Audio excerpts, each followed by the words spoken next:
Halo pemirsa, kembali lagi bersama saya Katarina Amelia di Wanyu Sore. Anak tersangka Riza Khalid Muhammad Keri Adrianto Riza dipindahkan ke Rutan Kelas 1 Jakarta Pusat, Salemba. Keputusan pemindahan itu karena Keri mengalami peradangan paru-paru. Informasi lainnya pemirsa, rumah seorang oknum anggota Polsek Penjaringan yang diduga menganiaya tetangganya yang masih berusia 15 tahun digeruduk puluhan warga. Pemirsa, inilah Wanyu Sore selengkapnya. Menteri Hukum Supratman Andi Aktas membeberkan ciri-ciri terbaru dari sosok Bapak J yang menjadi Ketua Dewan Pembina PSI. Supratman menyebut nama Ketua Dewan Pembina PSI itu diawali huruf C kemudian huruf E.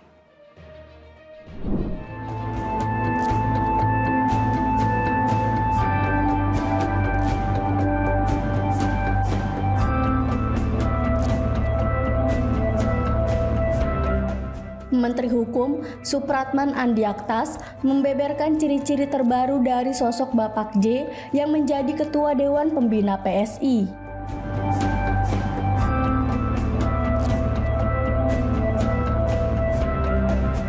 Ia mengungkapkan nama Ketua Dewan Pembina PSI diawali dengan huruf J, kemudian huruf E.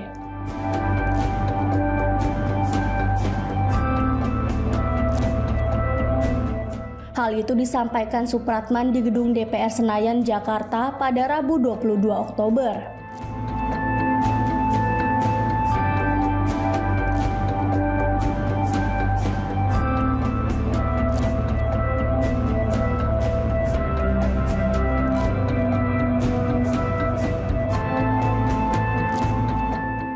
Supratman mengungkapkan nama lengkap dari Bapak J sudah tertulis dalam struktur lengkap yang diserahkan ke Kemenkum.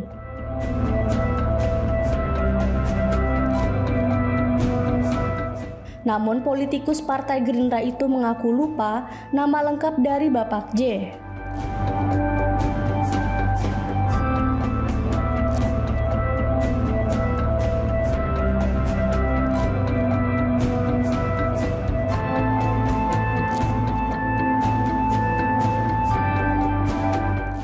Sebelumnya, Ketua Umum PSI Kaesang Pangarep mengatakan sosok berinisial J akan menjadi Ketua Dewan Pembina PSI.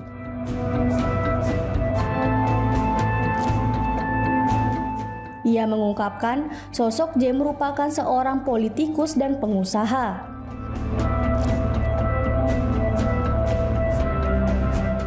Teka-teki soal sosok J ini sempat menimbulkan asumsi bahwa Presiden ke-7 Joko Widodo atau Jokowi yang akan menjadi Ketua Dewan Pembina PSI.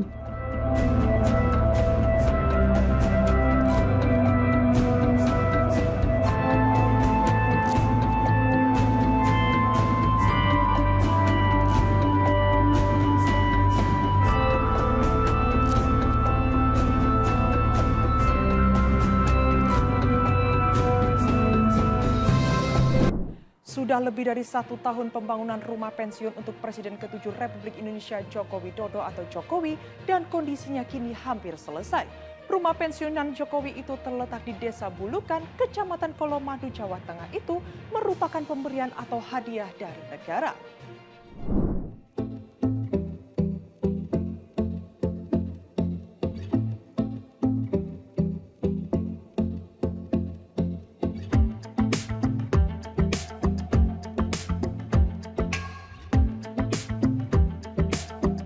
Sudah lebih dari 1 tahun pembangunan rumah pensiun untuk Presiden ke-7 RI Joko Widodo atau Jokowi.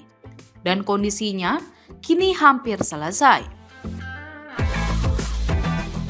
Rumah pensiun Jokowi itu terletak di Desa Blulukan, Kecamatan Colomadu, Jawa Tengah itu merupakan pemberian atau hadiah dari negara. Terlihat rumah yang berada di Jalan Adi Sucipto itu disebut sudah tahap penyelesaian akhir alias finishing.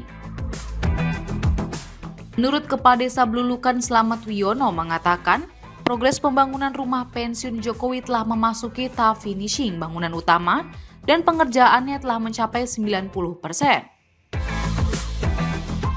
Kendati demikian belum diketahui pasti kapan proses pembangunan bisa diselesaikan.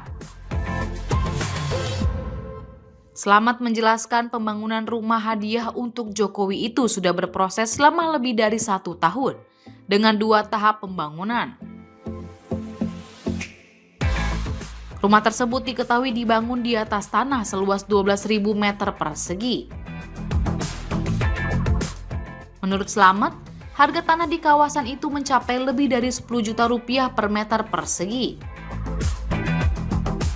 Kemudian nilai jual lahan di wilayah tersebut kini melonjak bahkan mencapai 15 juta rupiah per meter persegi di beberapa titik. Kenaikan harga tanah itu merupakan dampak ekonomi langsung dari pembangunan rumah Jokowi.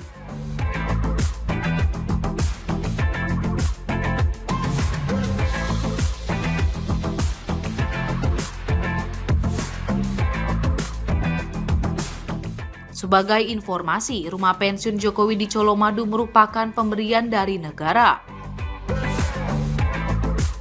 Sebagaimana diatur dalam Undang-Undang Nomor 7 Tahun 1978 tentang hak keuangan atau administratif Presiden dan Wakil Presiden, serta bekas Presiden dan Wakil Presiden Republik Indonesia. Berdasarkan undang-undang tersebut, negara mempunyai kewajiban untuk menyediakan rumah bagi mantan presiden dan wakil presiden. Saat itu Menteri Sekretaris Negara Pratikno mengungkapkan bahwa rencana pembangunan rumah pensiun sudah disampaikan kepada Jokowi saat tahun ketiga di periode pertamanya menjabat sebagai presiden. Meski sudah mendapat tawaran, Jokowi menolak hal tersebut sampai ia terpilih kembali sebagai presiden untuk masa jabatan kedua.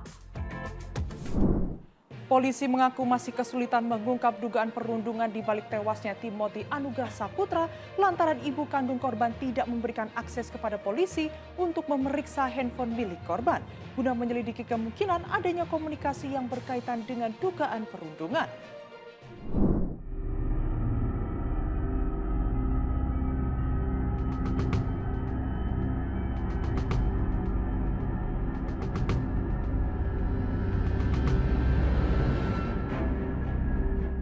Meski sejumlah oknum mahasiswa pelaku ucapan nir empati telah meminta maaf dan mendapat sanksi dari Universitas Udayana,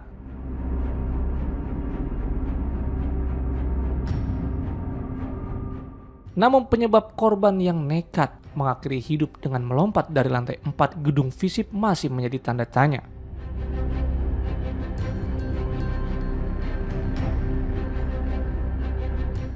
Selain faktor psikologis korban, dugaan adanya bullying yang melatar belakangi keputusan korban mengakhiri hidupnya terus diselidiki pihak kepolisian.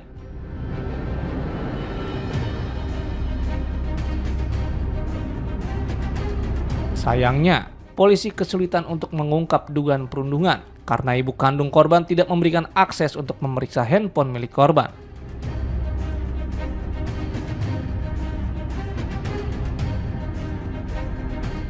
Rasa duka yang mendalam membuat ibu korban memilih untuk mengikhlaskan dan menolak kematian putranya diproses lebih lanjut secara hukum.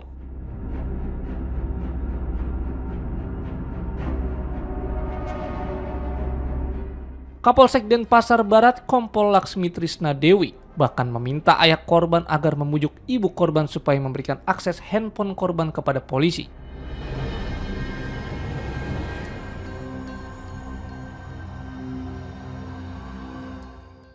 Pihak dari ayah korban, kami sudah sampaikan kalau memang diperkenankan kami untuk melihat atau membuka dari HP milik korban, mungkin saja di sana akan bisa ditemukan informasi. Tetapi dari pihak ibu menyampaikan sekali lagi, karena dari pihak ibu sudah menerima kejadian tersebut sebagai suatu musibah dan tidak mau memperpanjang lagi permasalahan ini ke jalur hukum, jadi akses untuk handphone itu tidak bisa kami dapatkan. Untuk membuktikan apakah adanya bullying itu, kami kan harus melalui rangkaian proses juga. Nah, mungkin karena dari pihak ibu juga tidak berkenan untuk ini dilanjutkan, kami mau melihat dari handphone korban juga tidak bisa, karena dari pihak ibu kami sudah menyampaikan, dari pihak ibu sudah menyampaikan bahwa tidak berkenan lagi untuk kasus ini untuk dinaikkan. untuk di proses hukum lagi tidak berkenan, beliau sudah ikhlas, seperti itu kira-kiranya permasalahannya di situ. Makanya kemarin tadi malam kami sampaikan juga kepada ayah korban, mungkin bisa membuka komunikasi dengan ibu, karena ibu yang paling dekat dengan korban selama ini. 5 bulan terakhir korban tinggal bersama ibunya di kontrakan, seperti itu. Meski polisi masih menyelidiki dugaan adanya bullying, namun berdasarkan pemeriksaan terhadap dosen dan rekan korban dikenal sebagai sosok yang ramah dan disayang teman-temannya.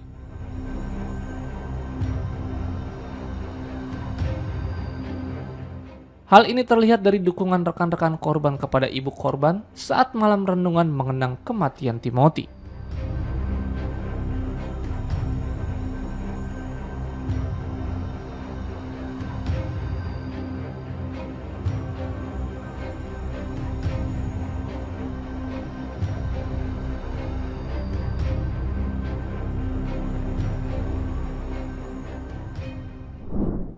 Sebanyak 15 orang tahanan berhasil kabur dengan cara membobol kamar mandi tahanan di Samarinda, Kalimantan Timur pada Minggu 19 Oktober lalu. Dari 15 tahanan yang kabur tersebut, polisi dengan cepat berhasil meringkus kembali 10 orang sebelum sempat meninggalkan kota Samarinda.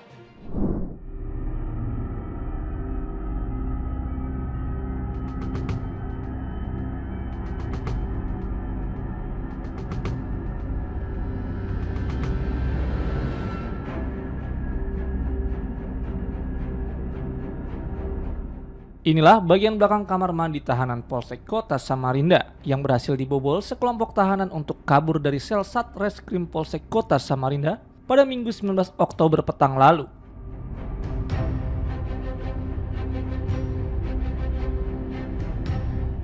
Para tahanan yang melarikan diri diketahui membobol tembok kamar mandi menggunakan pipa jemuran dan paku.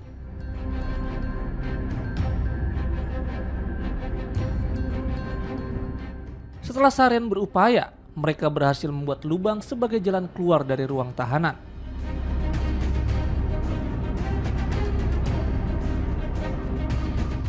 Hanya dalam waktu kurang dari 24 jam, polisi berhasil membekuk kembali 10 tahanan di berbagai lokasi sebelum mereka sempat kabur keluar dari kota Samarinda.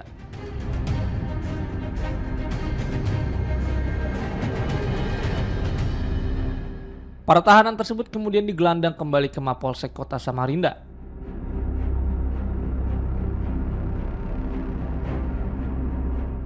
Kapolresta Samarinda, Kombes Pol Henry Umar membenarkan peristiwa tersebut.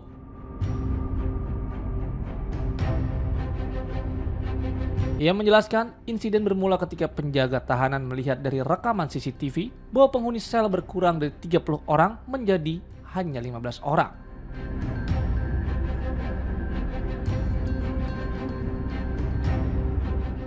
Dari 15 tahanan yang kabur, 10 orang telah diamankan kembali dan 5 lainnya masih dalam pengejaran.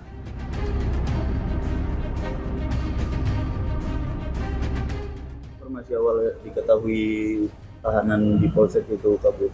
Ya, dari pengecekan dari anggota yang jaga tahanan, kok dilihat dari jumlah yang seharusnya itu tahanannya ada 30, kenapa kok kelihatan sedikit gitu. Akhirnya diapelkan sekalian dan baru diketahui tinggal 15 orang yang ada di dalam. Sudah kita amankan sebanyak kurang lebih 10 orang tahanan yang kabur. Jadi masih ada kurang 5 orang lagi, ini anggota masih terus bergerak di lapangan untuk memastikan untuk bisa kita amankan yang 5 orang ini lagi. Dan untuk perlu saya sampaikan untuk 10 orang ini, karena kondisi tahanan di Polsek Kota sekarang sudah agak sedikit rusak kan yang dijebol oleh para tahanan ini, sekarang kita pindahkan semua pengamanannya di sel tahanan di Polresta Samarinda. Seluruhnya Pak? Dari Polsek? Enggak, di Polsek Kota aja Pak. Iya, yang di seluruh dari Polsek Kota. Iya, maksud saya yang 10 orang yang sudah diamankan ini, iya.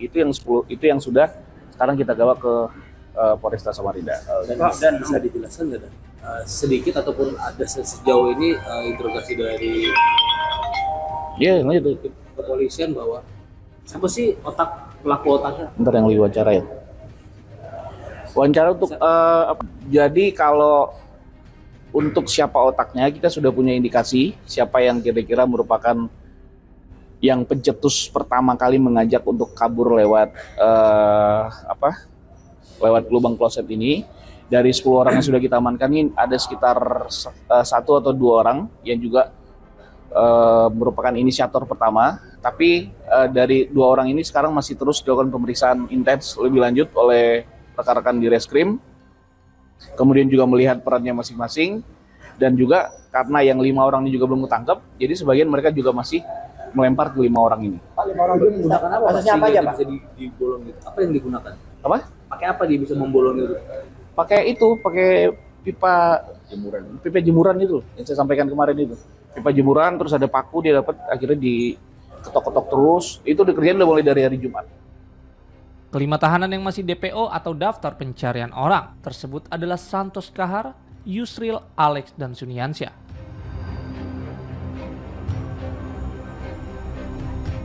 Polisi mengimbau kepada masyarakat maupun keluarga agar memberikan informasi jika mengetahui keberadaan kelima tahanan itu.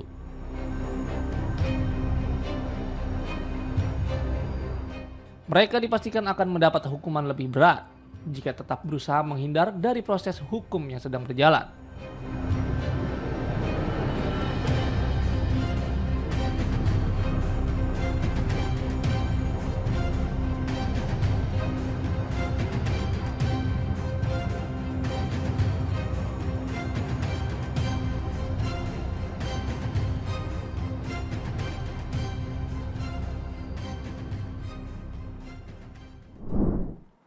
Setelah mengharumkan nama Indonesia pada ajang World Kung Fu Championship 2025, penyanyi sekaligus mantan anggota DPR RI Krisdayanti tiba di tanah air. Krisdayanti berhasil meraih medali perak dalam nomor senjata tunggal putri di kejuaraan dunia Kung Fu ke-10 yang digelar di Cina.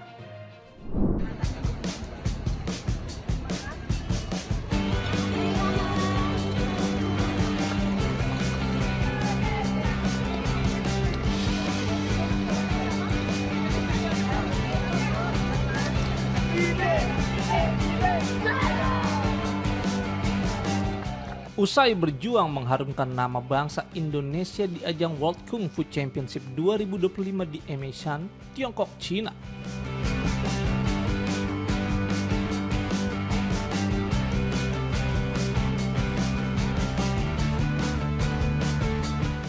Krisdayanti tiba di tanah air melalui Terminal 3 Bandara Internasional Soekarno-Hatta, Tangerang, Banten, Selasa malam.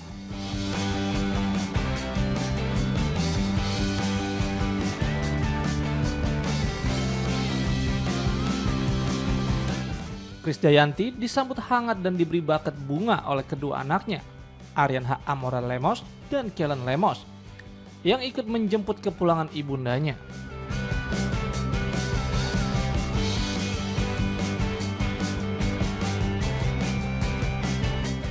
Krisdayanti mengatakan selain dirinya yang meraih medali perak pada ajang World Kung Fu Championship 2025 di Cina, ada puluhan atlet lain yang juga berhasil menorehkan prestasi serupa.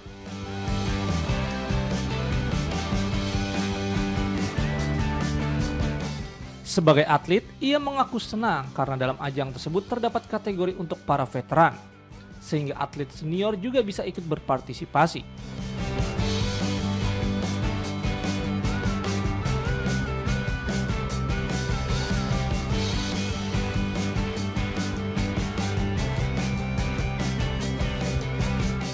Terkait ini kepulangan juara. Iya, terima kasih banyak sambutannya, dukungannya dan doanya. Alhamdulillah kami tadi kontingen Indonesia 10 atlet, alhamdulillah semua rata sama-sama semua mendapatkan prestasi, sebuah semangat dan tanggung jawab moral mereka akan pilihan karirnya dari kecil dipupuk sebagai atlet.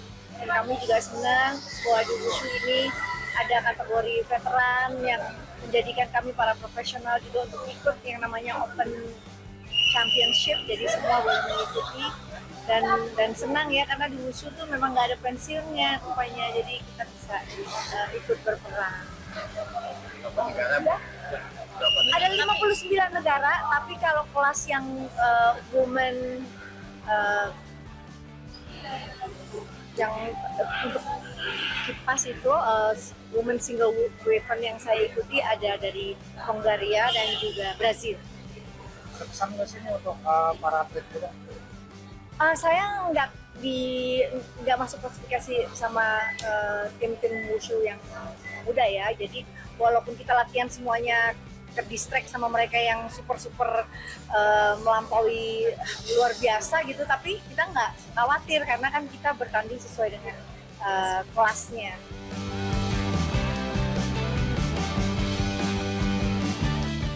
Selain Krisdayanti, sejumlah atlet kungfu berprestasi lainnya juga telah tiba di tanah air.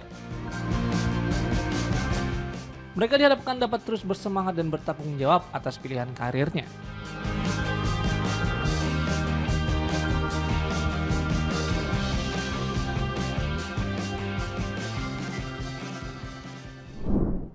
Majelis Hakim Pengadilan Tipikor pada Pengadilan Negeri Jakarta Pusat mengabulkan permohonan pemindahan lokasi penahanan anak tersangka Riza Khalid, Muhammad Keri Adrianto Riza, ke Rutan Kelas 1 Jakarta Pusat, Salemba.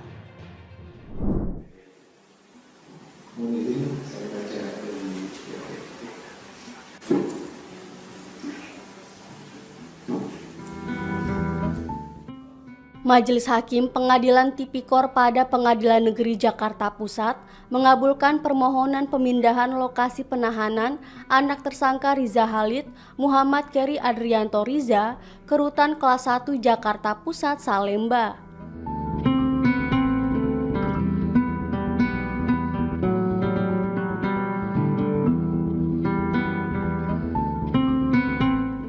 Penetapan pemindahan lokasi penahanan Keri dikeluarkan pada Senin 20 Oktober.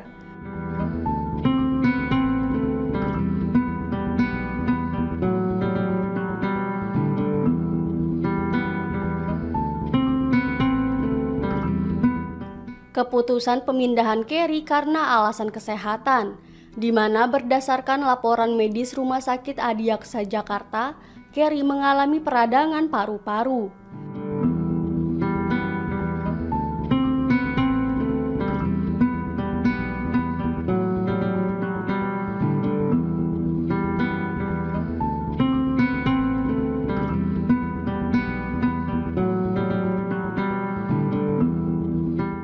Pemindahan Keri ke Rutan Kelas 1 Salemba, Jakarta Pusat sendiri karena tempat tersebut memiliki fasilitas layanan kesehatan dengan akreditasi paripurna dari Kementerian Kesehatan RI.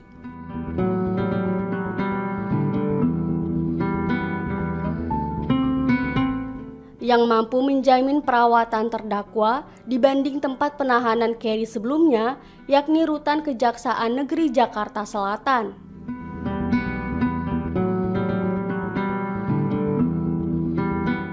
Permohonan pemindahan rutan diajukan tim kuasa hukum Keri pada Senin 13 Oktober.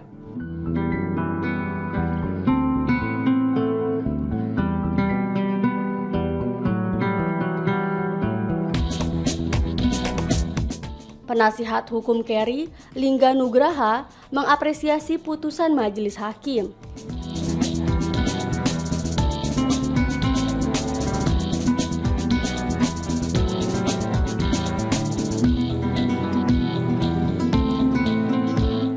Yang menilai permohonan pemindahan tahanan tersebut beralasan dari sisi kemanusiaan dan kebutuhan hukum.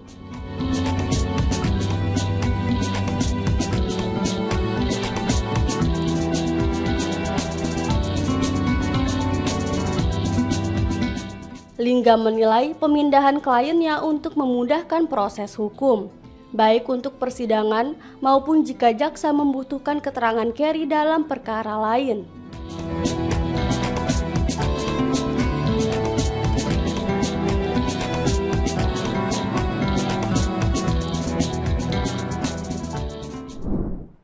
Rumah seorang oknum anggota Polsek Penjaringan yang berada di Penjagalan, Jakarta Utara digeruduk puluhan warga. Aksi tersebut buntut dari anggota polisi dan istrinya diduga menganiaya tetangganya yang merupakan anak berusia 15 tahun.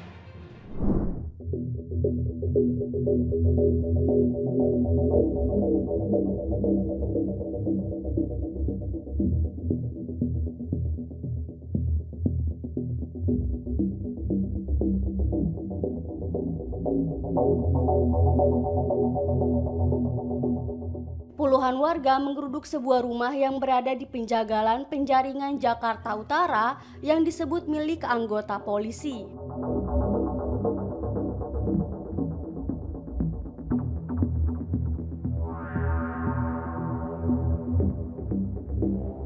Aksi tersebut buntut dari anggota polisi dan istrinya diduga menganiaya tetangganya yang merupakan anak berusia 15 tahun.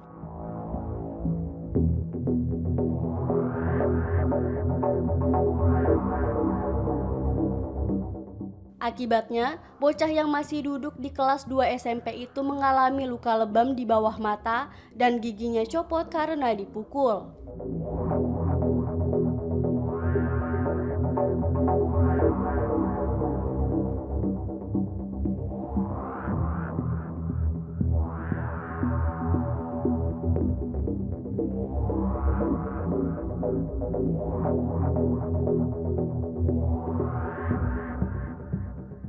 Suasana sempat memanas karena istri dari anggota polisi mengacungkan samurai ke warga di depan pintu rumahnya.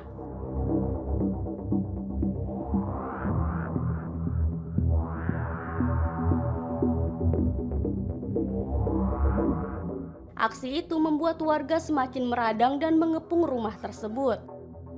Ketua RW bersama sejumlah tokoh masyarakat setempat berupaya menenangkan warga dan menyelesaikan permasalahan tersebut dengan mediasi.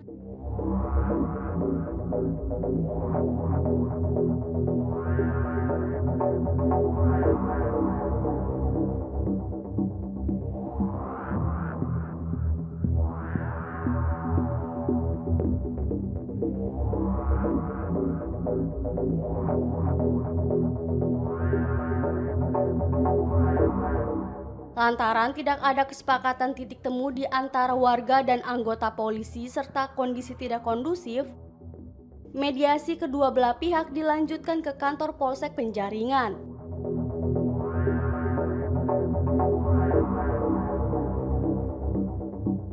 Hingga kini pihak kepolisian belum memberikan keterangan ke awak media.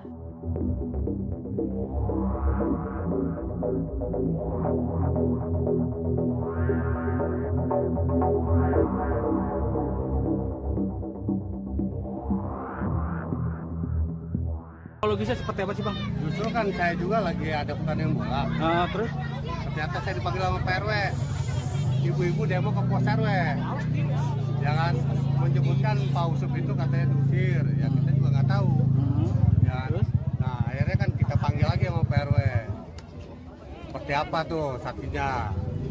Nah, ternyata ya itu ada dua pengakuan berbeda lah ya. Apa? Ya istilahnya si korban ngomongnya katanya dipukul sama 10 orang itu, diculik, ternyata yang mukul Pak Mariadi sama istrinya. Gitu. Iya. Nah sekarang Yang dipukul siapa Bang korbannya Bang? Anaknya itu. Siapa namanya? Hakim. Itu alasannya apa? Yang di rumah itu kayaknya. Alasannya dia gimana ya ngomongnya juga nggak begitu jelas sih. Makanya ditindaklanjutkan di Polsek. Gitu loh. Di rumahnya tadi di rumah siapa itu Bang? Rumah Pak Mariadi. Pak Mariadi itu siapa? Polisi. Itu polisi dari... yang mukulin anak itu. Dari Polsek Penjaringan. Polsek Penjaringan. Polisi itu jahat itu. Pak, ini korbannya warga mana sih Pak? Warga sini juga, satu RT juga. Itu usianya berapa? Usianya 15-an. Kondisinya seperti apa Pak? Terus? Rontok giginya. Jadi saat ini di proses lagi mediasi ke Polsek ya Pak? Ya?